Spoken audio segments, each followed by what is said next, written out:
Radio María, una buena señal para Chile. Estamos haciendo esto es como una serie, es como una saga sobre los dogmas marianos.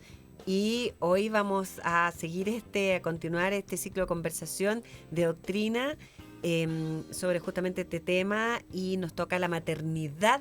No, la divina. Inmaculada Concepción.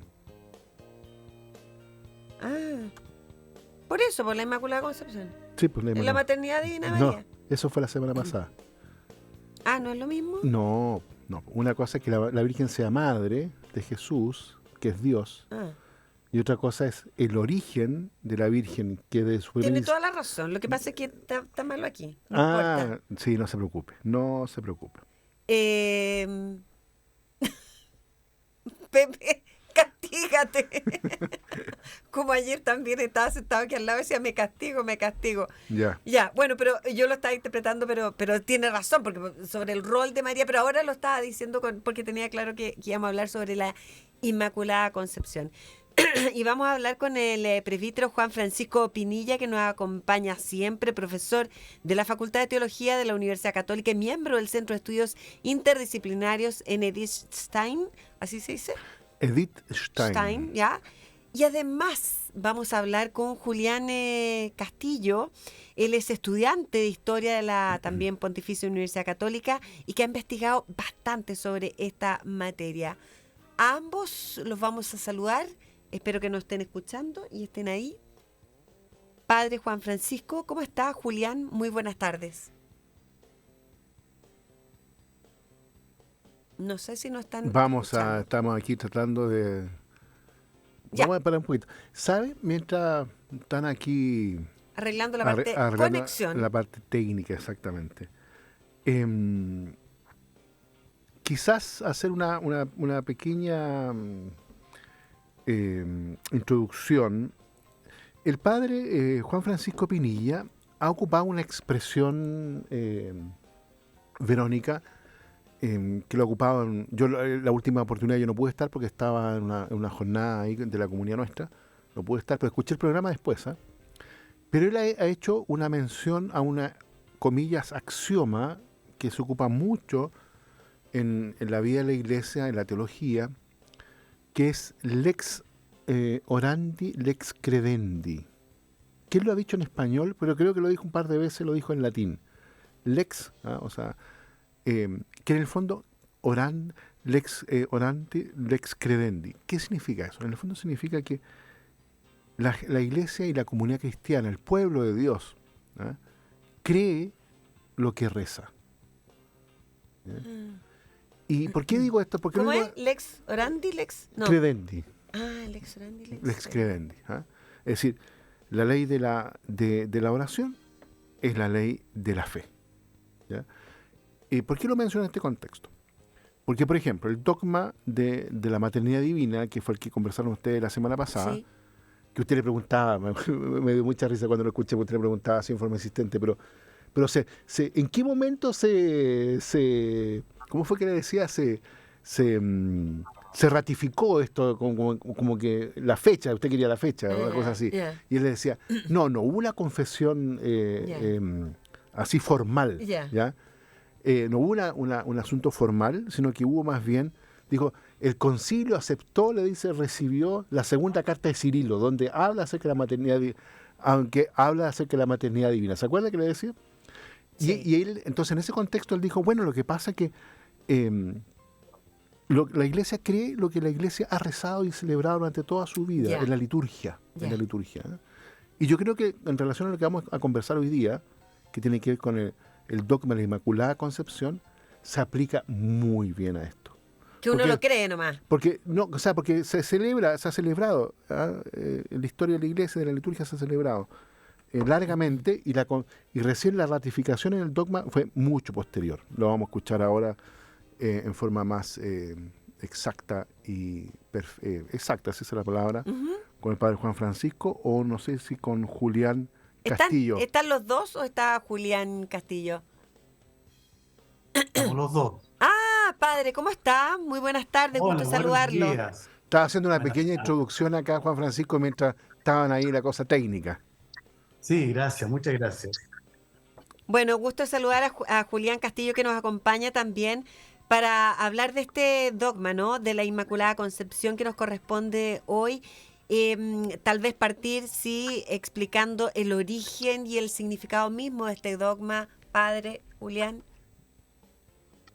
Sí, bueno, esta es una exigencia, ambos dogmas, ¿ah? Hay que pensarlos juntos, tanto el de la Inmaculada como el de la Asunción, Ujú. responden a una exigencia de la santidad que debería tener la Madre de Dios. ¿Qué santidad para esta misión? Entonces, la Iglesia está pensando una santidad tanto en el origen como en el final de su vida. Entonces, son dos dogmas que están conectados. ¿Cuál es la santidad que requería la mujer que sería madre de Dios? Y entonces esa santidad, en el origen, supone una inmaculada concepción, es decir, no haber estado nunca bajo el poder del mal, bajo el poder del pecado. La madre del Verbo, la madre de Dios, no podía estar bajo el dominio del pecado. Entonces de ahí surge la reflexión en torno a la Inmaculada Concepción. Atención de que la palabra concepción en su tiempo no es lo que pensamos hoy. Hoy tenemos una cosa mucho más biológica, más científica respecto a la concepción del ser humano. No se refiere a ese concepto moderno de concepción, sino al momento en que María ingresa en este mundo. ¿Mm? Al ser concebida en este mundo, nunca estuvo bajo el dominio del pecado. Eso es lo principal. ¿Ah? Una exigencia para una exigencia de santidad en el origen, para albergar en su seno al Verbo Eterno, ser la Madre de Dios. Esa es la pregunta original, esa es la cuestión original. Ya, perdón, Entonces, perdón, al tiro, sí, padre, pero ella sí, entonces nunca tuvo conciencia de esa santidad hasta que viene la anunciación, ¿o no? la conciencia es otra cosa. La conciencia es algo que se desarrolla históricamente. ¿Mm? Entonces, una cosa es la condición de ella, de una mujer sin pecado, Ya. y otro ella es la conciencia que ella tuvo de su ser inmaculado. Son cosas distintas. Ya, claro, porque Entonces, esa conciencia después de su cero inmaculado la tuvo cuando se le anunció que iba a ser la madre de Dios, porque antes, ¿o no? hay una tradición muy hermosa, una leyenda, que habla del voto que habría hecho la Virgen de niñita de permanecer virgen, Ah, lo que era una cosa impensada en el mundo hebreo. ¿Ah? Ujú. La virginidad nunca fue bien considerada en atención al nacimiento del Mesías. Toda mujer debería colaborar al advenimiento del Mesías. Entonces, la virginidad es una cosa ah, impensable. Y entonces es raro que ella, históricamente es raro que hubiera ella en su mentalidad hebrea pensado en un voto. Pero la leyenda es bonita porque da un sentido, es decir, la conciencia de niñita que tenía de ser propiedad absoluta de Dios, de pertenecer absolutamente en su alma, en su cuerpo, en su espíritu al Dios vivo. Entonces, no sabemos en qué momento, eso es muy difícil psicológicamente hablarlo, ¿no? No podemos determinar en este momento, pero sí hay un progreso como discípula. Recordemos lo que dicen los evangelios, ¿no? Que ella guardaba en su corazón las cosas que contemplaba de su Hijo. Ese guardar en el corazón define la vida del discípulo y María, que es la perfecta discípula. Entonces ella va progresando en la comprensión de la misión de su Hijo y por lo mismo la tarea que ella le comporta junto a su Hijo.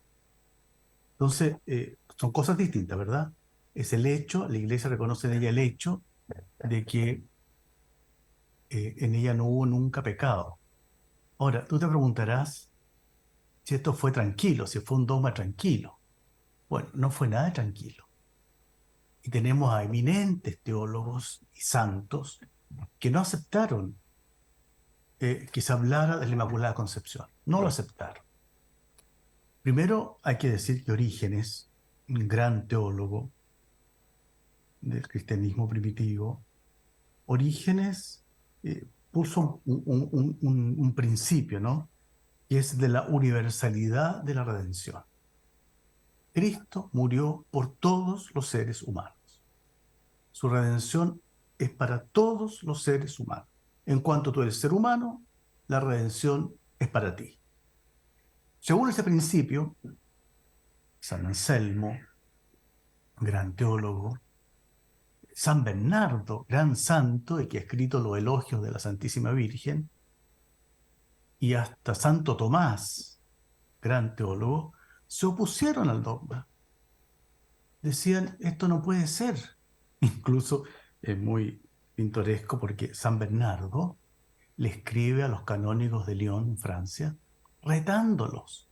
¿Cómo es posible que acepten una fiesta extranjera que no tiene tradición en su mundo, esto de la Inmaculada? Entonces, por qué se niegan a aceptar que sea Inmaculada? Por el principio de la universalidad de la redención.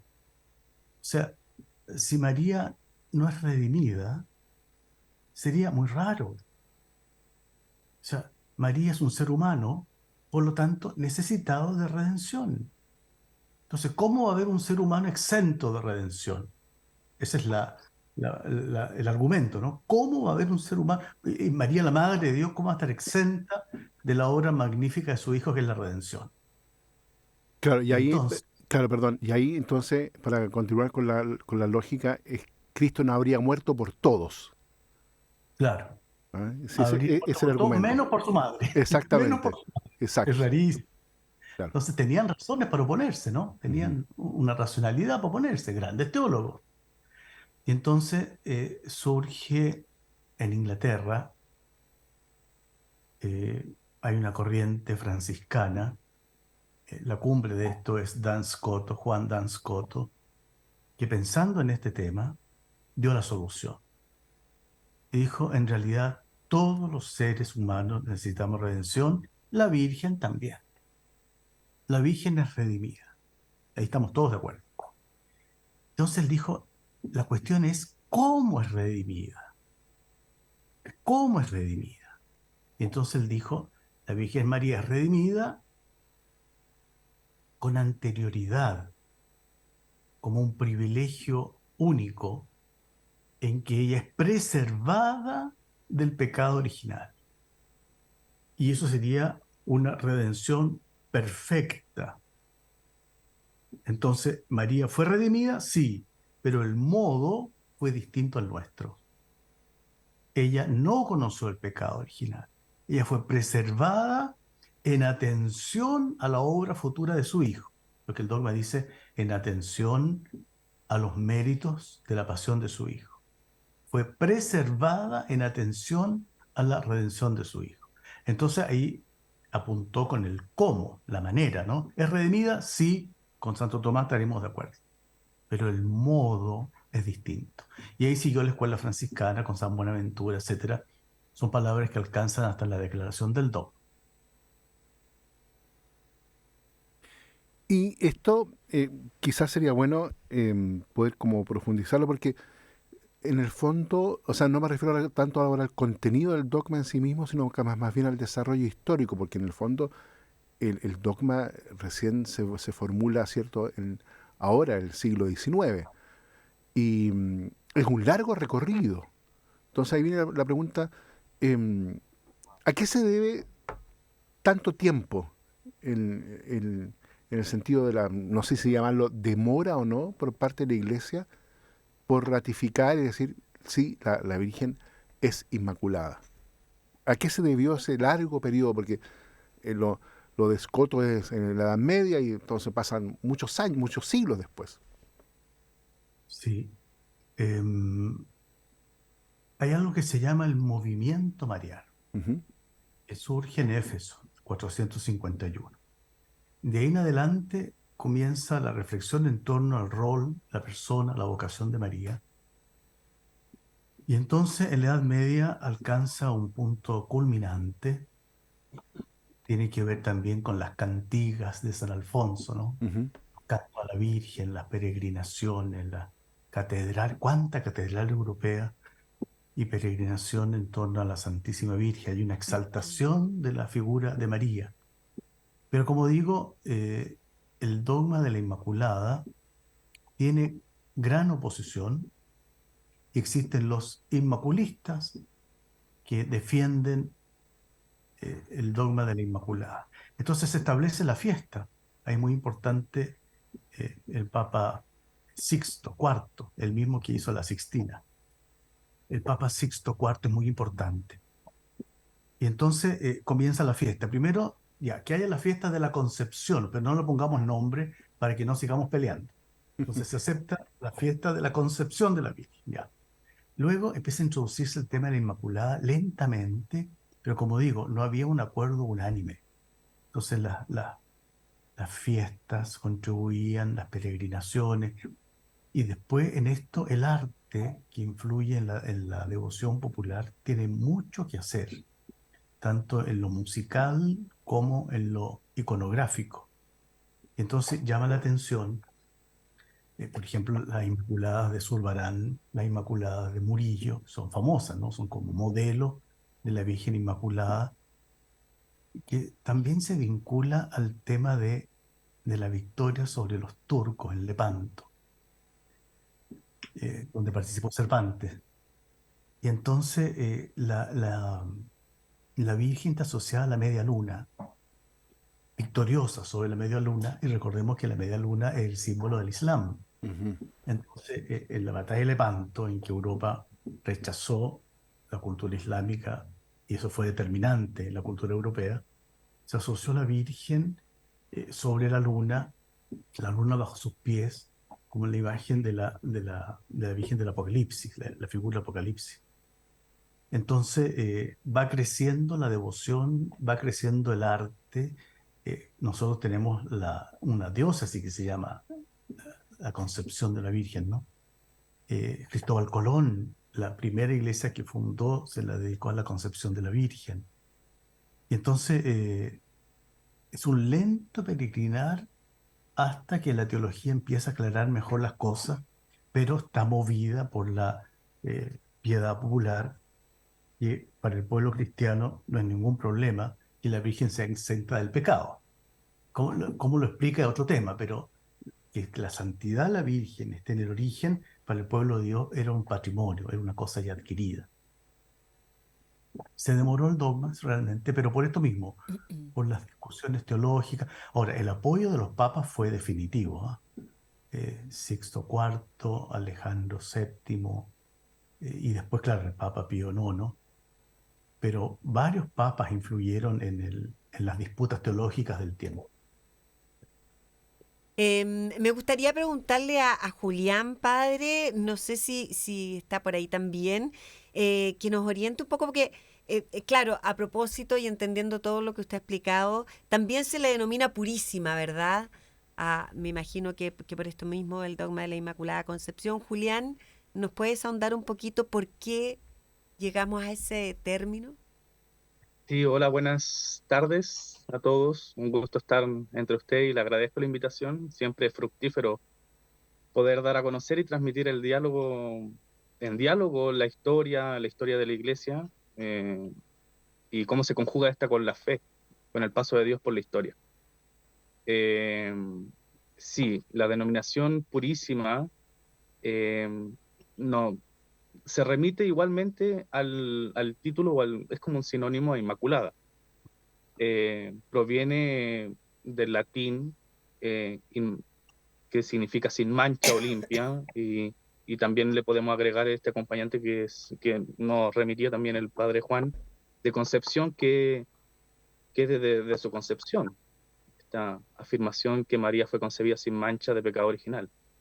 La denominación de purísima se asocia propiamente con la pureza, como dije, con la esencialidad pura de María, donde seguramente han ido abordando durante este ciclo de charlas con el padre Juan, pero que en esencialidad, a diferencia de los demás seres humanos, ella no alcanza el pecado original, sino que desde el primer instante de su concepción, en su madre Ana, estuvo libre de todo pecado.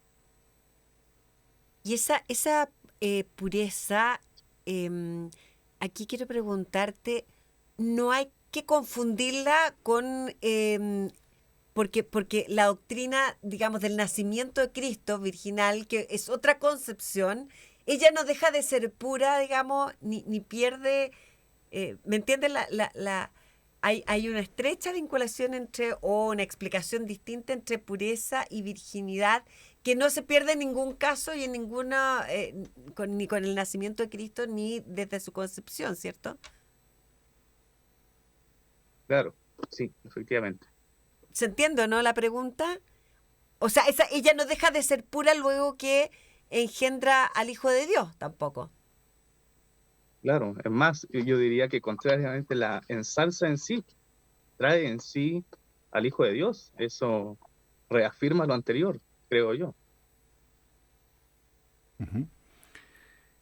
Y quizás también, Julián, si tú nos puedes, como quizás mostrar, porque esto, como lo estaba explicando el padre Juan Francisco, ha tenido todo un desarrollo histórico. Claro, em, claro, como se dijo al final, ya fue recién la bula papal, exacto.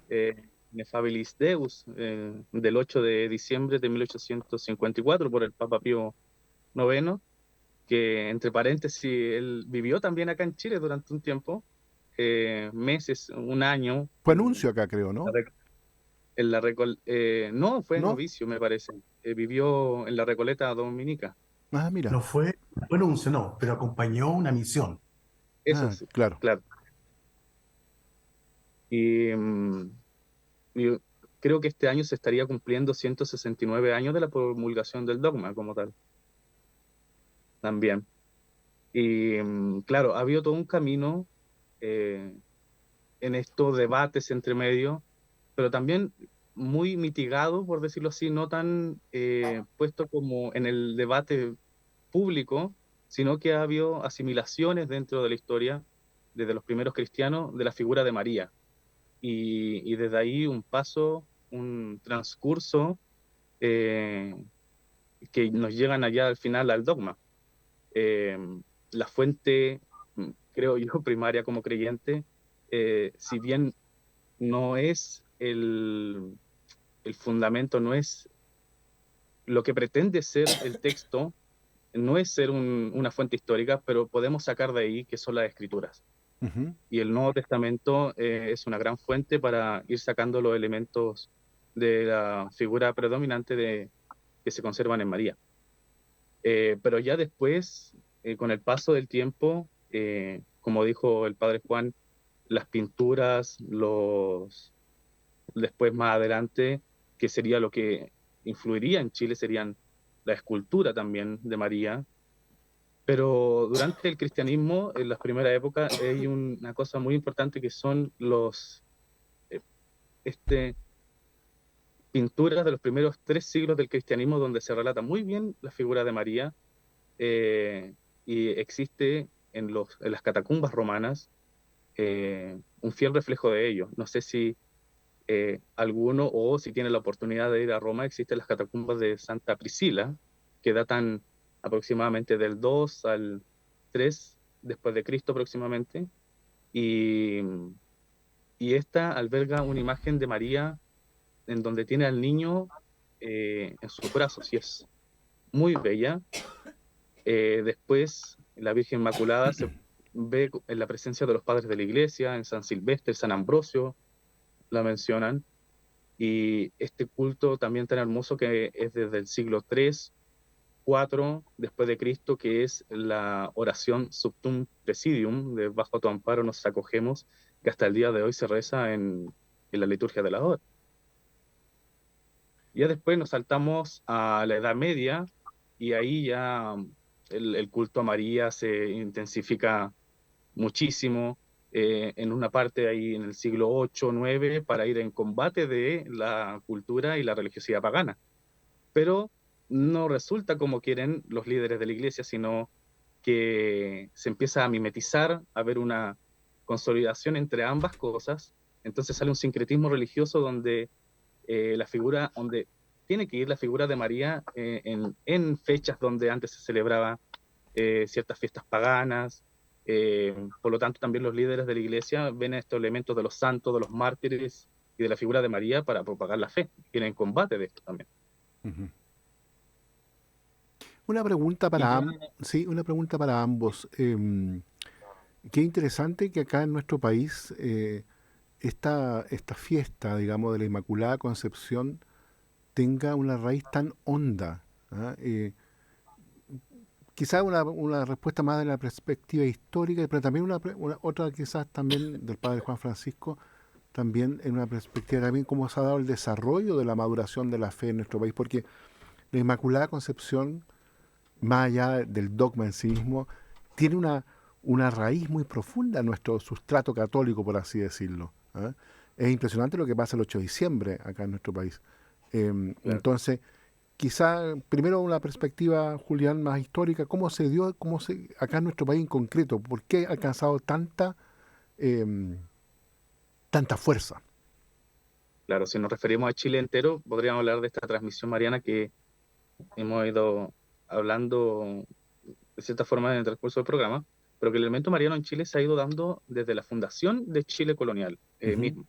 Y también también quiero hacer una mención en la figura predominante de la mujer aquí.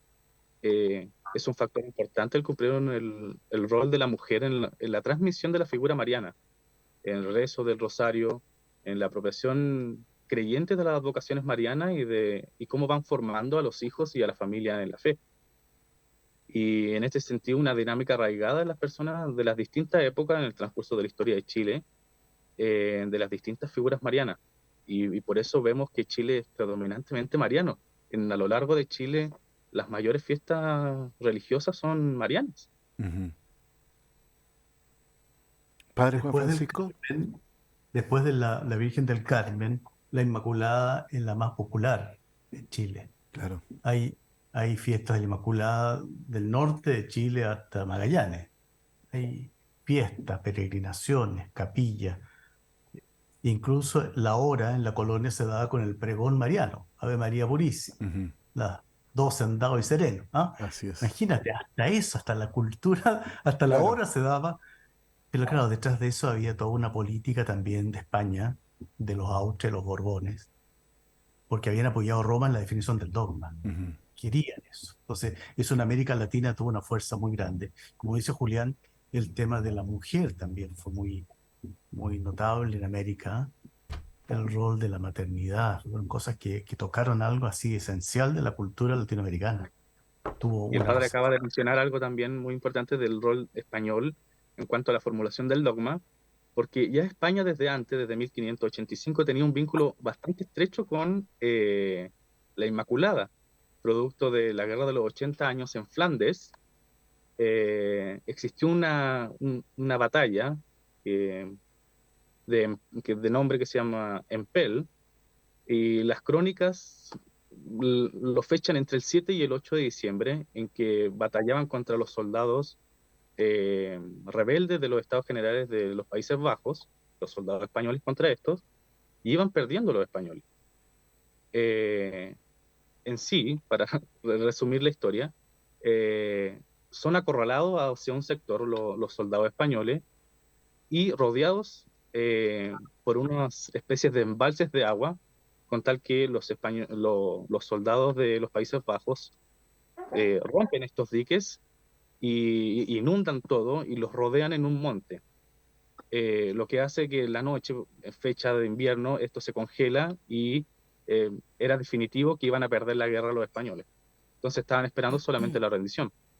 Entre eso, entre el transcurso de la noche del 7 al 8, un soldado va acabando una trinchera y encuentra una imagen de la Virgen Inmaculada en una talla de madera, un cuadro, y ahí todos los soldados hacen un altar improvisado y deciden ponerla como patrona del momento y decir que si ganan la guerra, ellos van a hacer todo lo, lo posible para poner a María en el centro de todo. Va a ser la cabeza de todo.